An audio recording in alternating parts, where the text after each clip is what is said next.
አስባችሁት ታውቃላችሁ? አስተውላችሁታል? አብዛኛው ሴቶች ለምን ትዳር እንደሚፈሩ፣ ለምን ትዳር እንደሚሸሹ፣ ለምንስ ትዳር እንደሚመልሱ አስተውላችሁታል? እነሱ ከትዳር አይደለም የሚሸሹት፣ ትዳርን አይደለም የሚፈሩት። የሚፈሩት የሚያገቡትን ሰው ነው። ምናልባት የሚያገቡት ሰው ፍቅርና ውዴታን የማያውቅ ቢሆንስ ብለው ይሰጋሉ። እነሱን የማይንከባከባቸው፣ ስሜታቸውን የማይረዳ የማያዳምጣቸው ወንድ እጅ ስር መውደቅን እጅጉን አድርገው ይፈራሉ። የእነሱን ስም መጥራት ከሚሸማቀቅ ወንድ እጅ ስር መሆን እጅጉን ያሰጋቸዋል፣ እጅጉን ያስፈራቸዋል። በእነሱ ፊት ፈገግ የማይልላቸው፣ ከእነሱ ለመሸሽ ብሎ በስራ በምናምን የሚያሳብብ ወንድ እጅ ስር መውደቁን እጅጉን ይፈራሉ። እነሱን ከምንም ሳይቆጥር በሁለተኛ ሚስት የሚያስፈራራቸው ወንድ እጅ ስር መውደቅን እጅጉን ይፈራሉ።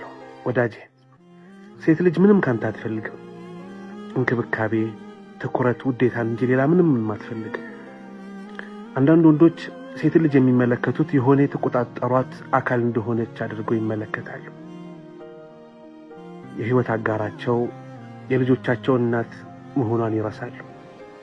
የትዳር መሰረቱ ውዴታ፣ እዝነት፣ መከባበር ነው። ታዲያ እነዚህን ነገሮች የምታደርግ ከሆነ ጥሩ ትዳርና ጥሩ ሴትን ማግኘት ትችላለህ። ወዳጄ፣ ራስህን አስተካክል። ለትዳር ራስህን ቅረስ። አላህ